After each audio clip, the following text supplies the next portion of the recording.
안녕하세요. 문화극장 조조아린의 이유진입니다. 지난주 8.15 광복절 특집에 이어서 오늘도 광복절 특집 그 두 번째 이야기인데요. 오늘은 우리가 몰랐던 또 잊고 있었던 역사를 담아낸 다큐멘터리 영화를 만나보겠습니다. 영화를 통해 우리의 삶을 되돌아보고 다른 이의 삶을 경험해보는 어쩌면 여러분의 이야기일 수 있는 작은 영화관, 지금 시작합니다.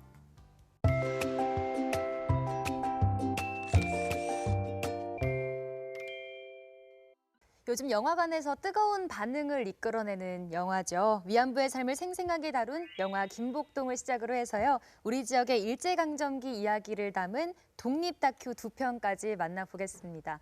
오늘 나눌 이야기에 빠지셔서는 안 될 분이시죠. 정신대 할머니와 함께하는 시민모임의 안희정선 대표님 나와주셨습니다. 안녕하세요. 안녕하세요. 네. 그리고 지역의 이야기들로 독립영화를 만들고 계시는 윤진 감독님 모셨습니다. 안녕하십니까? 안녕하십니까? 네. 그리고 독립 다큐멘터리의 거장이라고 소개할까요? 손호빈 감독님, 안녕하세요. 네, 안녕하십니까? 자, 지난주에 저희가 다룬 위안부 소재 영화 주전장과 함께 또 많은 기대를 받은 작품이 김복동이 아닐까 싶습니다.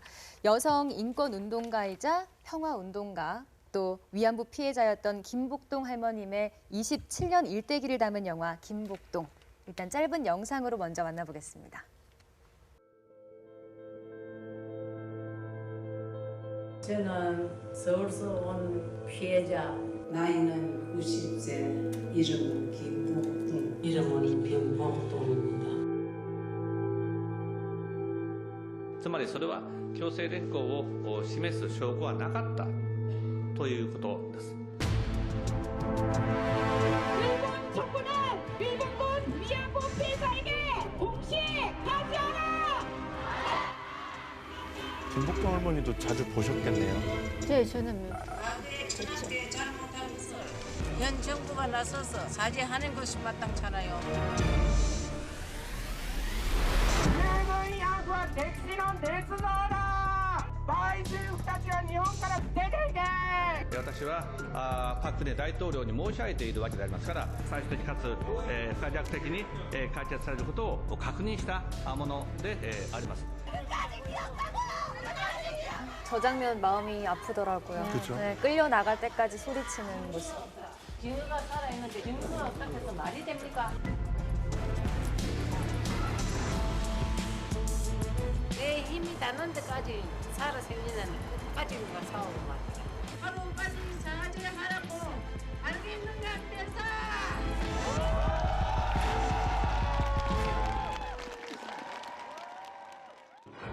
카리스마가 네, 정말 내 살아 생전에는 하고 싶은 거 다 하겠다 이런 할머님의 말씀이 계속 귀 옆에서 맴도는 것 같습니다.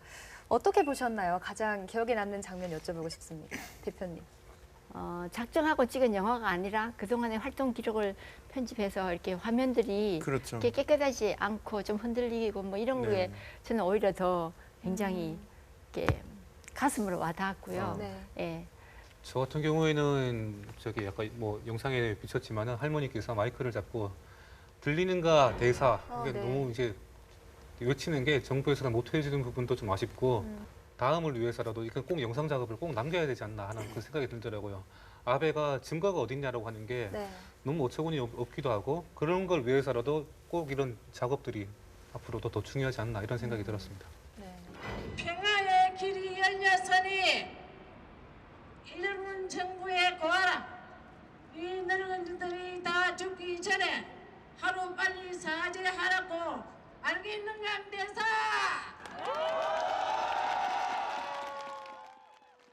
피해자의 분노를 넘어 평화의 길을 열어가는 김복동은 어느새 인권운동가의 길을 걷고 있었습니다. 저는 이제 영화에 젊은 활동가들이 이제 계속 나오는데 네. 이제 그분들 젊은 활동가들과 할머니와의 관계가 이제 그 중간중간 계속 나와요. 근데 그 관계가 이제 약간 부담스러웠다가 어색했다가 어느 면을 소통하게 되고 그리고 여성으로서 이제 연대하고 그런 과정이 그 관계들이 되게 재밌었습니다. 증거가 살아 있는데 내가 증거인데 증거가 없다 하는 게 말이 되냐 이렇게 말씀하실 때도 굉장히 좀 먹먹하더라고요. 왜 있는 걸 못 보고 있는가 그쪽에서는. 그렇죠. 주전장 생각이 나네요. 네. 맞습니다. 혐한과 과거사 부정을 서슴지 않는 일본 사회 우경하에 참고 있을 수가 없었습니다. 남한 사람이 시장을 만나겠다고 이 먼 길을 갔다가 목숨 바치고 왔는데 시장이 멀어한다고 증거가 없다. 본인이 증거가 살아있는데 증거가 없다고 해서 말이 됩니까? 안 됩니다. 그러니까 꼭 내가 오늘 만나고 가야 되거든. ですから今日どうしても会って帰らなくちゃいけないんですよ。 만나게 해주세요. 会わせてください。 제가 볼 때는 이제 뭐 다 마찬가지지만 위안부임을 밝히는 거는 정말 쉬운 일이 아니라고 생각이 들거든요. 네.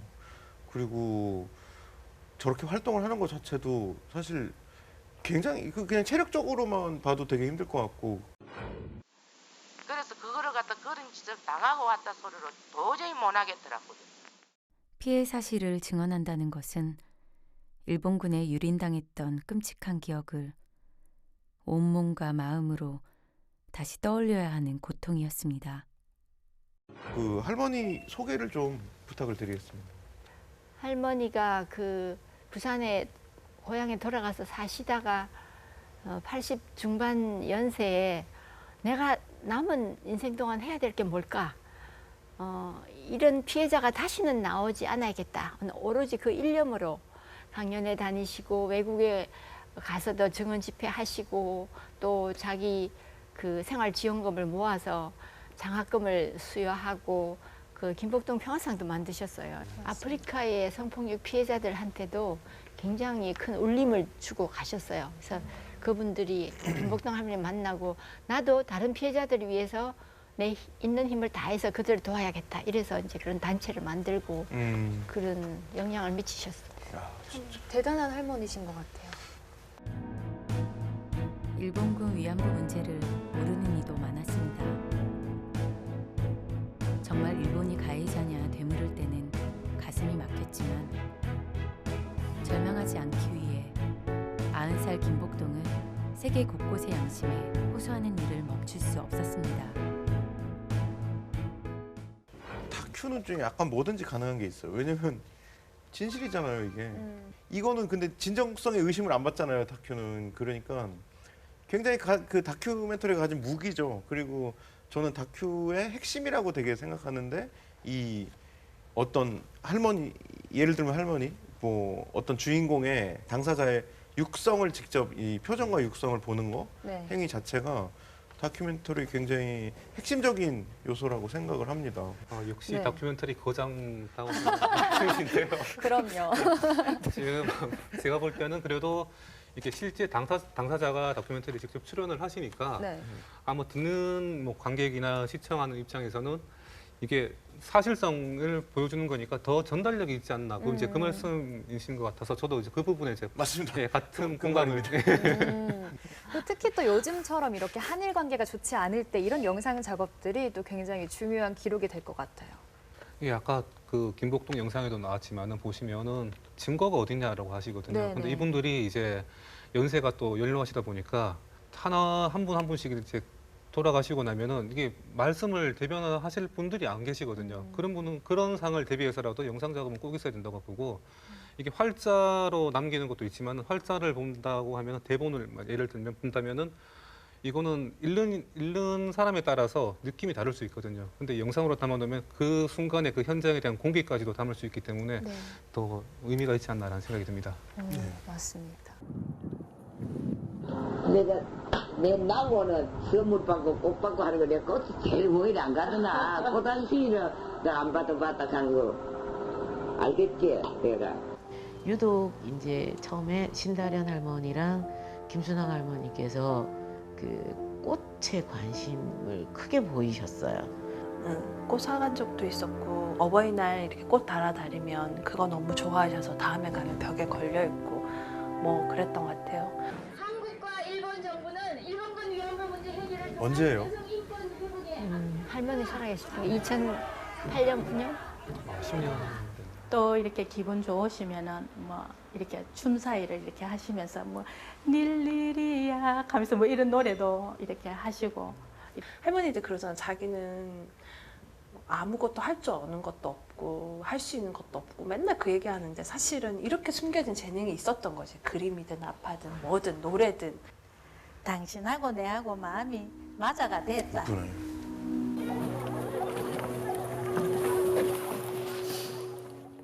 이 영화 김복동도 그렇고 김순학도 그렇고 할머님들이 노래 부르시고 춤 보여주시는 부분들이 굉장히 많이 나오는데 왜 그렇게 뭉클한지 모르겠습니다. 저기도 나오지만 그 앞화 만드는 작업을 열심히 하시면서 굉장히 그 노년의 그 즐거운 시간을 많이 저희들하고 같이 나눴죠. 예. 2010년도에 돌아가셨는데요.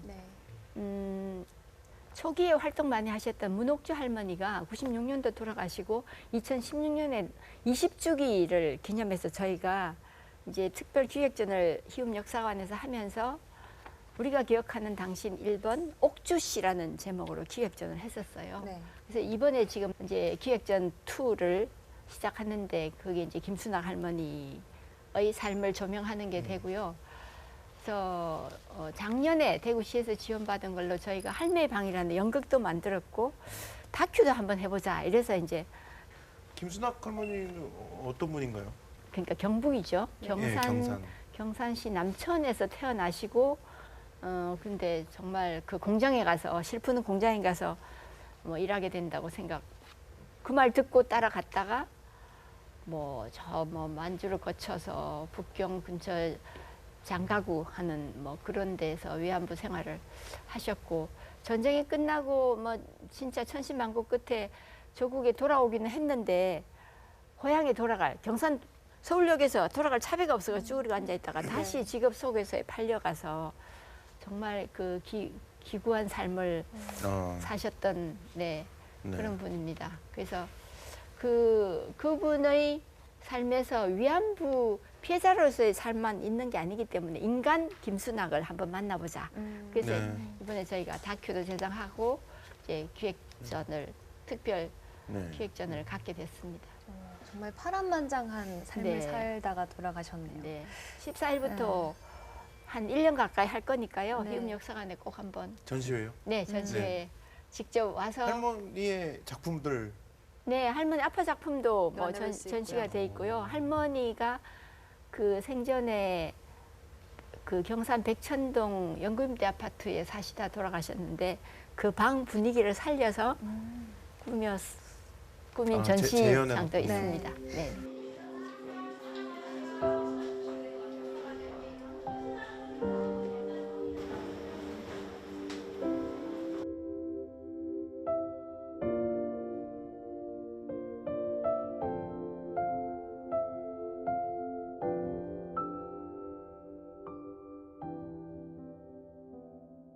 저는 이렇게 위안부란 주제를 만드는 것도 좋지만 이거를 이제 지역에서 이렇게 제작하는 게 되게 의미가 있다고 생각하는데 어떤 의미가 있을지 지역에서 이런 독립 영화를 할머니에 대한 영화를 만드는 게 이게 일단은 만들고 나면 관심을 가질 것 같아요.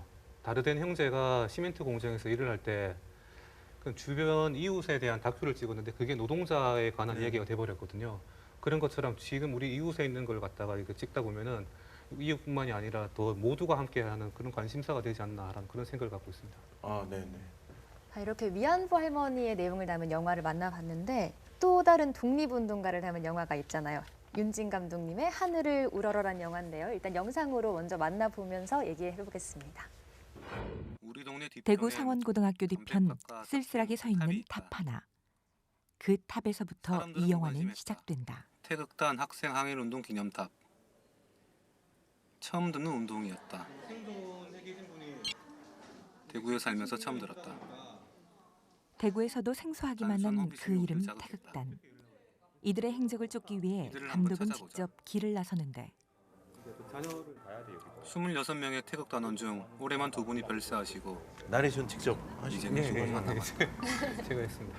되게 쉽지 않은데 조직이 이제 대구 상업학교 그전에는 대구 상업학교지. 대구 상업학교 학생들이 이제 김상길, 이상호가 주동제. 광복회 대구 지부장의 도움으로 정환진 지사와 연락이 닿을 수 있었다. 대전으로 향했다. 대전에서 만난 그는 몇 남지 않은 태극단 단원 중 한 명인 정환진 지사. 외놈들이 우리나라에 와서 창씨 개명했지. 예. 나도 할 수 없이 우리 뭐 내가 했나 우리 아버지가 창씨 나는 정완진인데 뭐 일본 놈 이름은 야마모토 세이지라고 이 할아버지가 내가 바꾸기로 주인공이시죠. 이름 안 바꾸면 뭐 학교도 못 온다가지 여행도 못 하다 외놈이 말이오. 남나라 성까지 바꾸놓으면 일본 놈 뿌이라니까 식민지 역사에서 제일 악독하고 악랄한 식민 통치하는 게 외놈들이요. 나 같은 사람 암울했던 일제강점기. 당시 대구 상고 학생이었던 정환진 지사와 그의 친구들은 일본의 눈을 피해 조심스럽게 항일 의지를 키워가고 있었다. 그 당시 공부를 제일 잘하는 친구가 그 당시 이상호였다는 거지.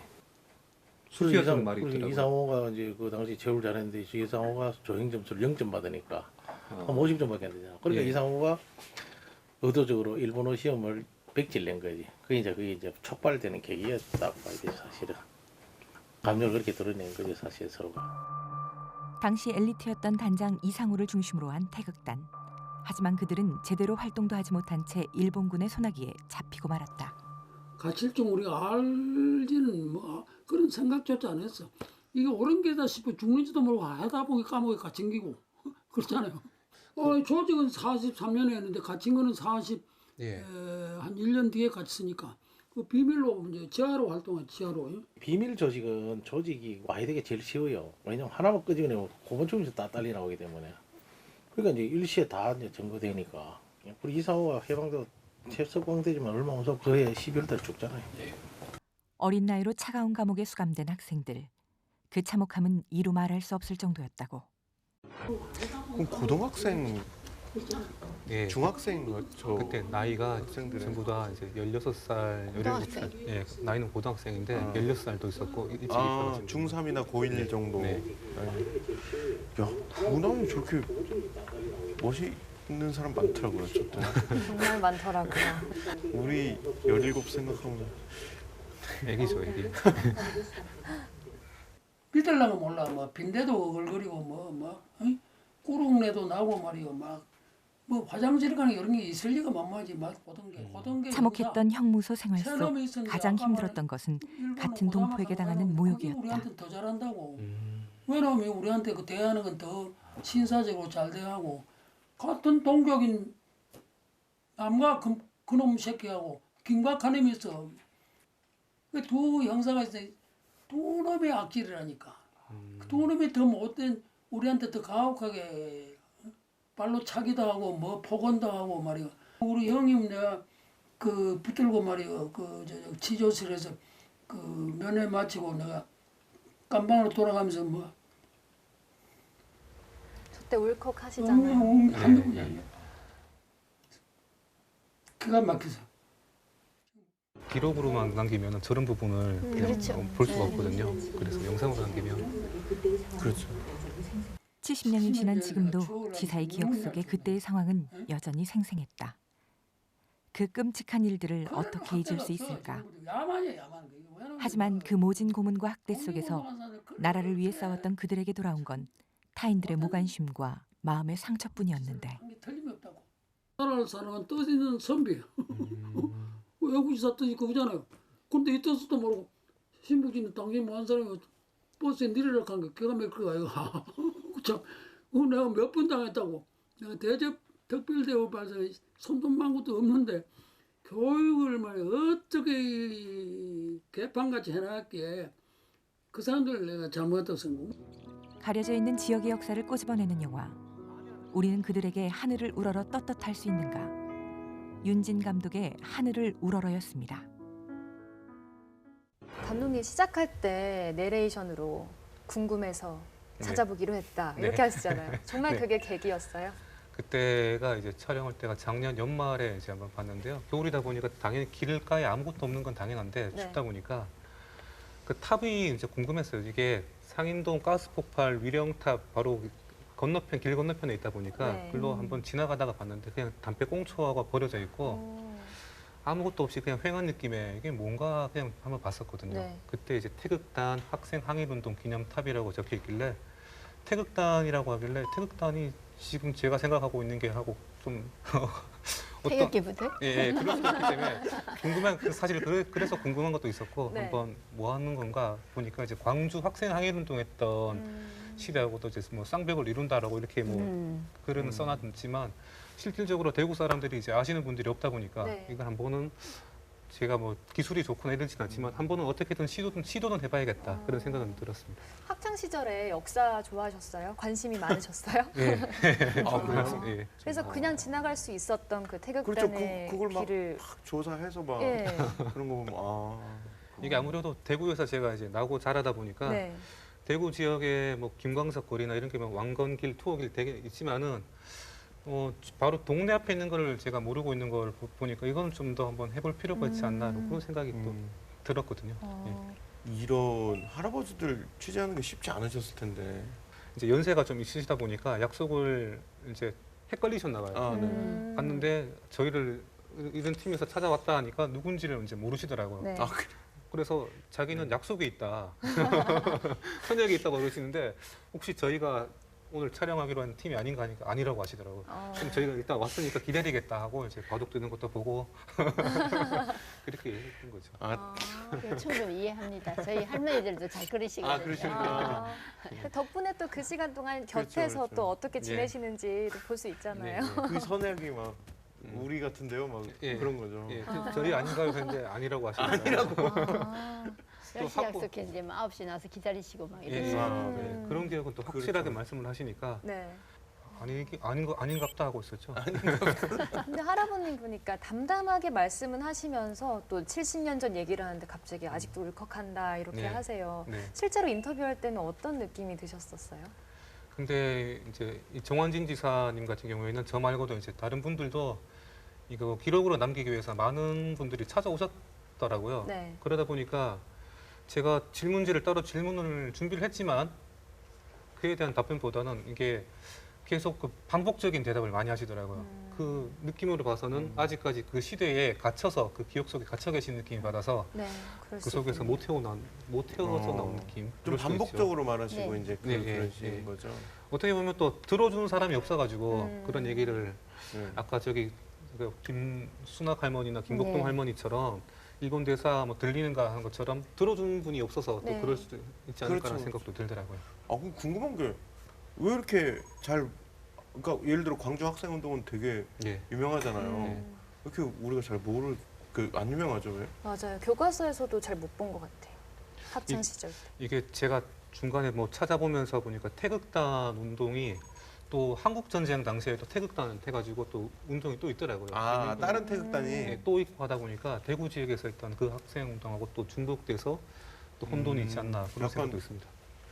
광주 학생운동이 상징적으로 네, 그렇게 된 거에 비해서 네. 좀 이렇게 처음 들어보네 이랬어요. 맞습니다. 태극단 학생 독립운동은 지금부터 한 80여 년 전에 일제 식민지에서 조국 독립을 위하여 26분의 우국 충정들이 모진옥고를 치르고 순국하신 이상호, 이준윤, 윤삼룡 지사들이 중심이 돼서 태극단 조직적으로 태극단 독립운동을 전개하였습니다. 또 이런 독립영화 덕분에 저도 알게 되고 많은 분들이 알게 되지 않을까 싶어요. 이렇게 독립 다큐들이 지역에 숨겨져 있는, 잘 알려져 있는 역사를 알려주는데 큰 공을 들이고 있는데 어떻게 생각하시나요, 감독님? 저는 이제 그런 말 많이 하거든요. 다큐 감독끼리. 그러니까 약간 멋있게 포장한 말인데 뭐 역사책에 기록되지 않는 어떤 잊혀진 거나 이면을 우리가 기록한다. 막 약간 폼 잡고 하는 말인데. 거장이잖아요. 근데 그런 가치가 분명히 있는 것 같아요. 어떤 주류 매체나 주류 역사에서 다루지 않는 빈민이나 뭐 피해자나 뭐 어떤 이면을 바라보는 게 우리의 역할이고 그게 일종의 책무 아닐까 다큐멘터리에. 그리고 그거를 또 지역에서도 당연히 그런 게 필요하겠죠. 네. 그 역사가 이제 기록으로서의 역사가 있고 이제 기록이 안 된 역사가 있는데 지금은 어떻게든 이제 활자도 있고 영상 매체가 있다 보니까 제가 담당할 수 있는 부분이 그 매체더라고요. 그래서 저분들 저분이 아까 정원진 지사 같은 경우에는 26분 중에 이제 아직 생존하신 분이 이제 2분 계시긴 한데 한 분은 건강이 이제 악화되셔가지고 네. 그렇고 남은 한 분이라도 저 육상이라도 한번 담아보자라는 취지로 한번 참여를 했습니다. 감사하다는 말씀 드리고 싶네요. 이게 차라리 감사합니다. 그분들 이제 일생을 쭉 듣고 정리를 해서 위안부 경험에 대한 증언을 남기는 뭐 작업도 중요하지만 이렇게 다큐를 해보면은 정말 그분들의 그 생생한 그러니까 지금은 이제 많이 돌아가셔서 뭐 다큐 찍을 수 있는 분도 없겠지만 이런 영상으로 남긴다는 게 진짜 한숨, 뭐 이렇게 침묵 이런 것도 다 그 의미가 있고 그게 생생하게 그렇죠. 남잖아요. 영상이 힘이 세죠. 네, 그리고 요즘 아마 증언집은 일부러 찾아서 읽는 사람은 별로 없을 거예요. 근데 이제 영상으로 이렇게 하면은 뭐 요즘 세대, 젊은 세대들은 더 이제 접하기가 쉽죠. 그래서 사실은 대구 그 문화과에서 문화를 담당하는 부서에서 지역의 다큐멘터리 감독님들한테 지금 감독님이 하신 저런 작업을 적극적으로 좀 지원해서 앞으로도 많이 좀 하면 좋지 않을까 저는 그런 생각이 듭니다. 필요한 것 같습니다. 네.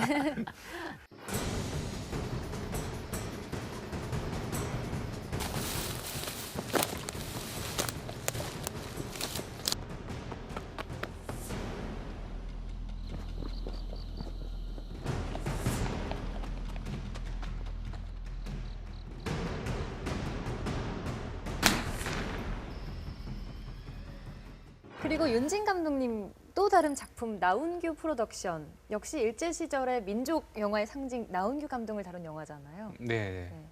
제가 독립 영화를 한다고 하면은 이제 독립군 영화를 찍나 이런 얘기를 많이 좀 종종 진짜 많이 들을 수 있는 질문 같아요. 네, 그래서 이게 독립하고 이제 한번 적합을 시켜보자라는 생각에 한번 이게 영화 1세대 나운규 감독님이 이제 독립운동을 하셨더라고요. 그래서 이분을 한번 다뤄보고 싶은 마음이 이제 욕구가 첫 번째 생겼고 다루면서 하다 보니까 정말 이분이 영화인이라는 것도 느껴졌던 게 마지막 그 돌아가시기 직전까지도 이제 폐결핵에 걸렸는데도 오목녀라는 작품을 찍기 위해서 끝까지 그 작품을 하다가 돌아가셨거든요.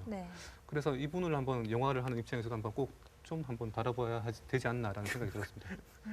독립군 영화를 진짜로 찍었군요. 그래서. 근데 독립군 영화 하면 좀 무겁기도 하고 무섭기도 하고. 근데 감독님 영화 보니까 조금 위트 있게 또 다뤄진 것 같아요. 이게 제가 무거운 거를 좀 별로 좋아하지는 않는 스타일이라서 끝에 갈수록 약간 반전도 주고 싶었고 또 나운규 감독님이 이게 초창기 영화를 하셨던 분이기 때문에 혼자서 연출과 편집과 출연을 모든 걸 다 하셨거든요. 녹음도 하시고. 그래서 그 혼자 다 하는 거를 한번 표현을 해보고자 이것도 영화다. 그런 의도 때문에 영화다. 출연도 거의 그 순사도 감독님, 도망자도 감독님, 뭐 다 감독님이셨다면서요? 나운규 감독의 뒤를 이어서 연출까지 출연까지 하셨네요. 마지막 반전이 되게 재밌었어요. 네네. 되게 그렇죠. 그러니까 나운규란 분이 이제 한국 영화계에서는 그러니까 영화 그 자체거든요. 약간 전설 속의 영화 감독. 그래서 그 어떤 나운규다운 엔딩을 본 것 같습니다. 너무 엄청난 과찬이시죠. 네.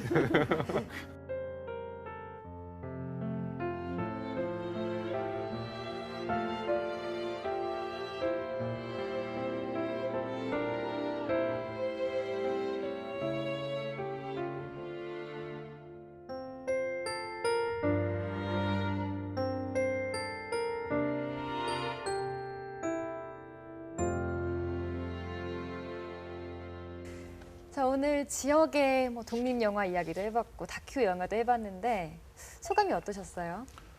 저는 그 감독님 영화 보면서 되게 독특한 어떤 그 나운규도 그렇고 하늘 우러러도 그렇고 되게 아까 이게 따로 이제 준비하면서 말씀드렸고 되게 담백한 느낌?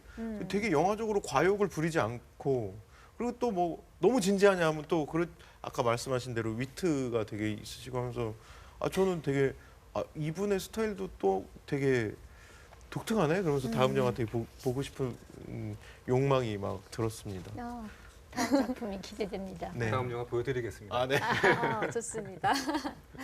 자, 작은 영화관에서 저희는 2주간 잊혀져서는 안 되는 우리의 역사를 다뤄봤습니다. 그들의 생이 있었기에 또 지금의 우리가 있는 게 아닌가 이런 생각을 해봤는데요. 작은 영화관은 또 다음 주에 또 재미난 이야기를 가지고 찾아오겠습니다. 어쩌면 우리의 이야기일 수도 있는 작은 영화관. 시청해주신 여러분 고맙습니다. 감사합니다. 감사합니다. 고맙습니다.